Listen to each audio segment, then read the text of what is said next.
I want you to think back to a moment, and maybe it was yesterday or maybe it was 10 years ago. Oh, we all have one of those moments. Right. Just a moment when someone tried incredibly hard to convince you of something. Picture them just standing there in front of you. Practically vibrating. Yes, practically vibrating with this absolute desperate need to make you see things their way.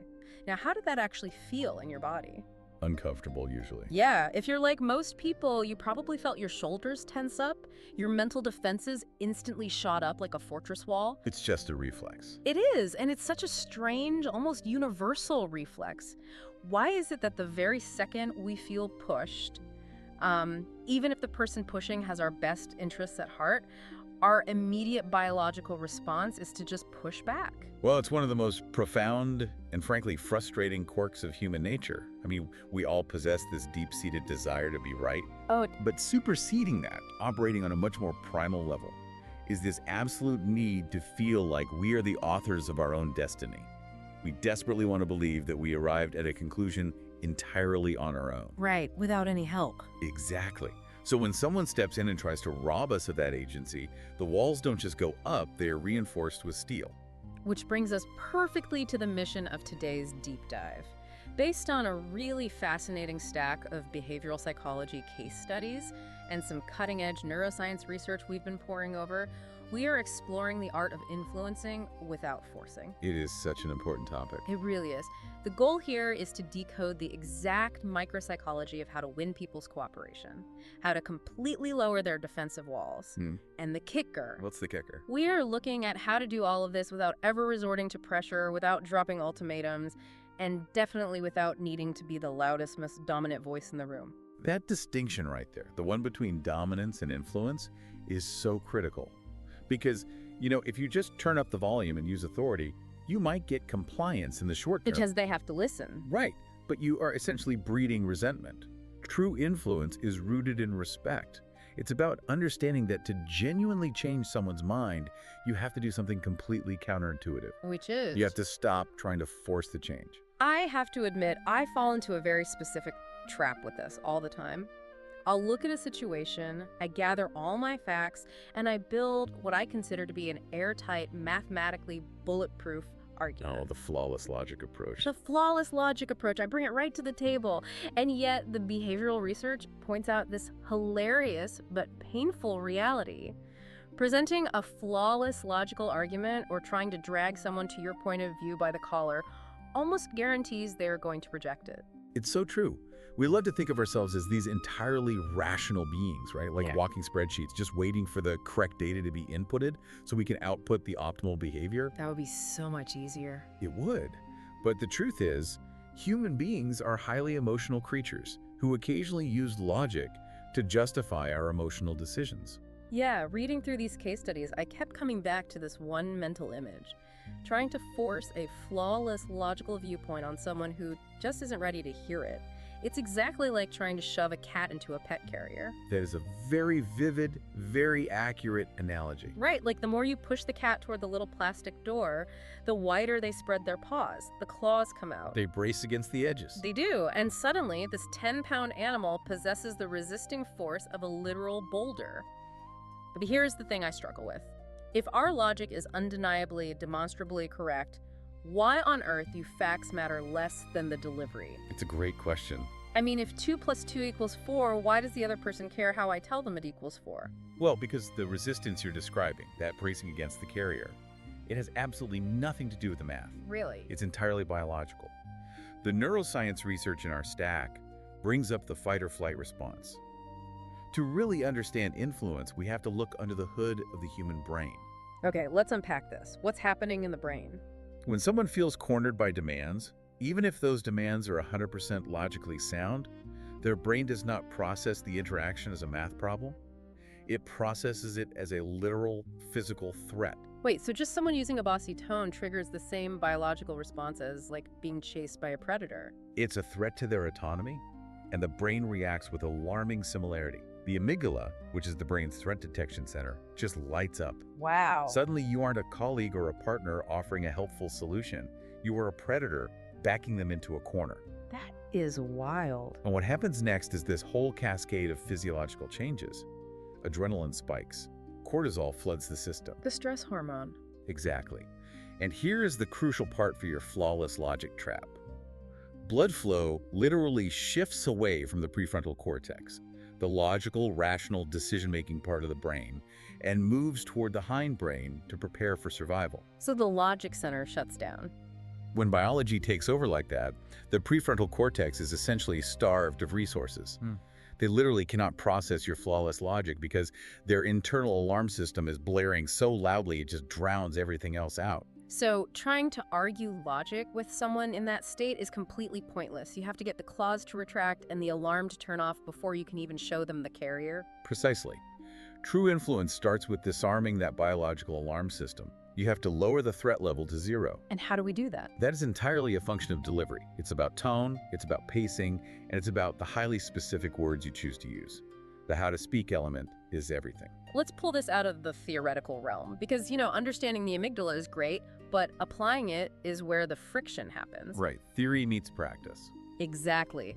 Let's look at a high-stakes, real-world environment where this biological alarm gets tripped every single day. The workplace. The behavioral case studies provide a really specific scenario for this. The missed deadline scenario. Yeah. So imagine you are managing a project, things are incredibly tight, the pressure is on, and your colleague, let's call her Sarah, has missed a crucial deadline. It's a classic pressure cooker situation. The instinct for a manager to force compliance is at its absolute peak here, mostly because the external stakes are so high. And I've definitely been guilty of the clumsy approach here. I mean, the direct, logical, but forceful approach sounds something like this. Imagine I walk up to her desk, I'm slightly breathless, I'm stressed out, and I say, Sarah, you missed the deadline. Now the whole team is delayed. Submit this by tomorrow morning without fail. Ouch. Just listening to that phrasing, you can almost map the cortisol spike on a chart. Right. When I look at it critically, it is just a barrage of accusations. You missed the deadline, the team is delayed, submit this without fail. You're pointing a finger directly at her chest. Exactly. I'm removing all her choices and telling her she is a bottleneck. From a psychological standpoint, you have stripped Sarah of her autonomy in a matter of seconds. Even if everything you said is factually accurate. Which it is. Right. She did miss the deadline, the team is delayed. But her brain is no longer focused on solving the logistical problem of the report. Her brain is now entirely focused on defending her ego. Because of the threat. Yes.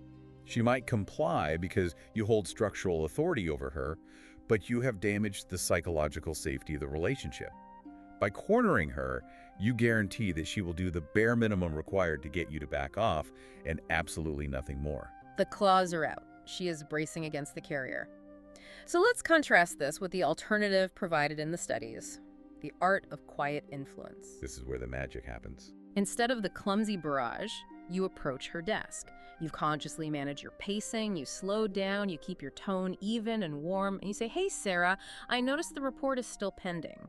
Usually you're incredibly prompt with these things, so I wanted to check in and see if you hit any unexpected roadblocks that I can help clear out.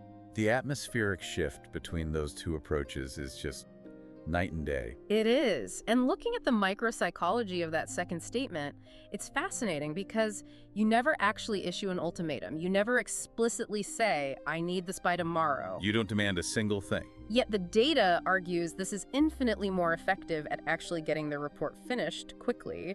I'm trying to reverse engineer this. The first pivot is, I noticed the report is still pending. Instead of, you failed, it's an observation of the object. Yes, you have successfully separated her identity from the failure. I notice it's a passive observation. It's not a verdict from a judge. That makes sense. Saying the report is still pending just means the document is in a state of delay.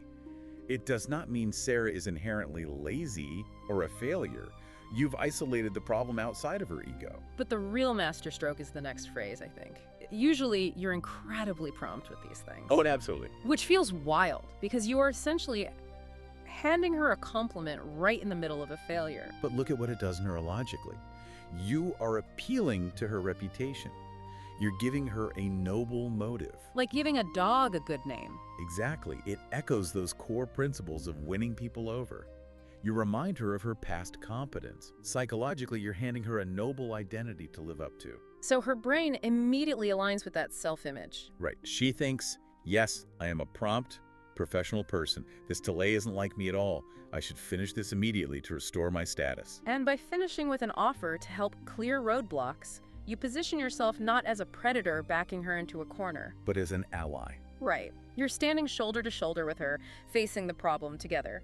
You've completely preserved her dignity. Dignity preservation. That feels like the core of all this. It is the absolute cornerstone of quiet influence. If you strip someone of their dignity to make a point, you will face relentless resistance. But if you protect their dignity, especially in a moment where they've made an error and expect to be punished, you breed intense loyalty and immediate voluntary cooperation. And I imagine this doesn't just apply to coworkers. Like, if you're trying to resolve a misunderstanding with a customer service rep or giving constructive feedback to a highly sensitive friend, the same biological rules apply, right? Oh, 100%. You still have to manage your tone, use soft phrasing, and protect their dignity no matter who it is. That makes perfect sense when there's some professional or social distance. We try to maintain a baseline of politeness. Wait, what happens when that filter comes off? You mean at home? Yeah, say with your partner in your own kitchen. When the person we want to influence isn't equal and the stakes feel highly personal, does preserving dignity still work? It is actually even more critical in intimate relationships, but it requires much more finesse. Really? Why is it harder? Because with the people closest to us, those biological defensive walls are often hovering right near the surface.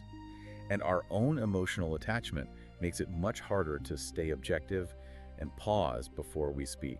This brings us perfectly to the second scenario from the behavioral research, which I think everyone can relate to, the domestic standoff. Oh, yes. So the setup is simple. You desperately want your partner to eat healthier, but they keep buying and eating junk food. Now, the clumsy, pushing approach, the one that happens in living rooms every single day, it sounds like a parental lecture. We've all heard it or said it. It's me saying, you really need to stop eating this junk. It's terrible for your health, and you're going to regret it down the line. Which, again, might be medically and factually accurate. But relationally, it is disastrous. Totally disastrous. And the behavioral studies predict the outcome of this aggressive approach so perfectly. They call the resulting behavior defensive snack eating. I have to say, I love that term. It is so incredibly accurate.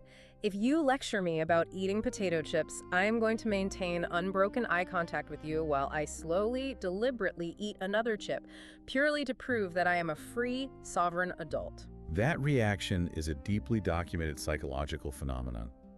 Behavioral economists and psychologists call it reactance. Reactance. Yeah, reactance is the motivational drive to protect or restore a threatened sense of behavioral freedom.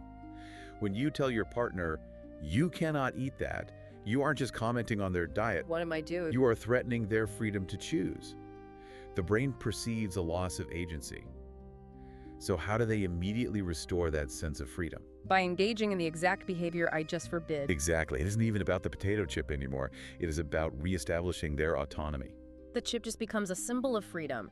So how do we communicate the need for a healthier lifestyle without triggering this reactance? The text provides this really deeply indirect route. It's a great example of the soft approach.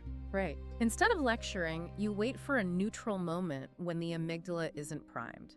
You soften your voice and you say, I was reading this article about how much more energy we'd have throughout the day if we just added one green meal. I really want to try cooking this new recipe this weekend. Would you want to do it with me and see how we feel? It's just a completely different relational landscape. Looking at the specific wording, I noticed the pronoun shift is doing a lot of the heavy lifting here. I didn't say, you need to change. I didn't use the word you in a directive way at all. Does removing that pronoun actually change how the brain receives the message? Dramatically. Right. When you use the word you in a context of correction, like Yeah. you need to stop or your health is failing, it acts like a harsh spotlight. Oh, that makes sense. You are shining a blinding light directly on their flaws. It feels evaluative and critical. The amygdala interprets that spotlight as a social threat. But the we pronoun changes that. Exactly. When you shift the pronouns to how much more energy we'd have, would you want to do it with me? You completely remove the spotlight. It shifts the dynamic from criticism to cooperation. It transforms a lecture about their failings into a shared experiment. You're inviting them into an adventure. And you're maintaining a tone of curiosity. Let's see how we feel. You aren't demanding a permanent, grueling lifestyle overhaul. You're just proposing a temporary low-stakes experiment. So they don't feel trapped. Right. You've made it psychologically safe for them to say yes.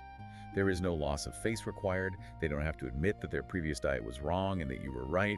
They just have to agree to cook a meal with someone they love. But I'm looking at this from a mechanical standpoint because ultimately, my goal is to get them to stop eating the junk food. By just asking them to cook one meal, am I not just beating around the bush? How does this actually lead to lasting influence? Think of it like disarming a tripwire. If you walk up and demand they drop the junk food, you trip the wire. Reactance kicks in, the alarm sounds, the walls go up. Right, the defensive snack eating. Yes. But by using this gentle, cooperative invitation, you step cleanly over the tripwire. You allow them to experience the benefit, like waking up on Sunday with more energy, without feeling like they submitted to your control. Oh, I see. When they inevitably notice they feel better, the realization that they should eat more greens becomes their realization. They own it. So what does this all mean? When we pull back and look at both of these scenarios, Sarah missing her deadline and the partner in the kitchen, there is a very clear mechanical through line. And what is that? Real influence, the kind that alters behavior without destroying the relationship, it requires immense patience. It requires a fundamental shift from trying to control a situation to simply trying to guide it. And the research highlights one specific actionable tool to help us make that shift. It is perhaps the most difficult part of the entire process. What's the tool? The pause. The next time you find yourself vibrating with the need to correct someone or change their mind, before you utter a single syllable, you must pause. Just a few seconds of silence. Yes, but it's an act of silence. That pause acts as a neurological reset button. In that moment, you give your own prefrontal cortex time to catch up. So you don't react defensively yourself. Exactly. You stop your own amygdala from firing off a clumsy or aggressive demand. You take a breath, you manage your pacing, and you ask yourself the core philosophical question of quiet influence. How can I frame this so that they feel like stepping in this direction is their own choice? Which requires such a massive ego check. So often, we want the credit for being right. We want to be able to say, I fixed Sarah's productivity issue, or I finally got my partner to eat a vegetable. We want the trophy. We want the trophy for being the smartest person in the room. But if you, the listener, can swallow that ego just a little bit, if you can apply this pause in your daily life, the research essentially guarantees that you can transform defensive arguments into active collaboration. Because you're giving them space. Yes, you achieve this simply by giving the other person the emotional and intellectual space to step into the idea on their own terms. When you remove the threat, you eliminate the resistance. Instead of building a wall for them to brace against, you simply open a door and invite them to walk through it. It is brilliantly simple, yet it requires so much intentionality to execute when the pressure is actually on. So let's trace the journey we've been on today. It's been a fascinating one. We started by understanding that humans are biologically hardwired to resist being forced, that our mental defenses and stress hormones just spike the second our autonomy is threatened. The old fight or flight. Exactly. And we saw that appealing to a person's reputation and giving them a noble motive to live up to works wonders for preserving their dignity, just like we did with Sarah. And we discovered that by shifting our language from you to we, and inviting someone into a shared experiment, we completely bypass the trap of reactance. We avoid the defensive snack eating by turning a critical lecture into a shared, curious adventure. The ultimate takeaway for you to carry into your interactions this week is that quiet influence is really about respecting agency. It is about presenting a path and ensuring that at every single step, the other person's dignity remains completely intact. Make them feel safe. Right, make them feel safe, make them feel respected, and they won't just hear you, they will actually want to listen. But before we officially sign off, I want to leave you with one final lingering thought to mull over. Oh, I love these. Lay it on us. We have spent this entire deep dive discussing how incredibly effective it is to craft your words and your tone so that someone feels like an idea was theirs all along. Yes, the ultimate goal. But if the absolute pinnacle of influence is successfully making someone genuinely believe your idea was actually their idea, where exactly is the ethical line between respectful, empathetic guidance and invisible psychological manipulation? Oh, wow. That is a heavy and fascinating one to chew on. At what point does empathy become engineering? Well, a massive thank you to everyone for joining us today on this deep dive. Try opening a door instead of building a wall in your own life this week. See what happens, and we will catch you next time. Take care, everyone.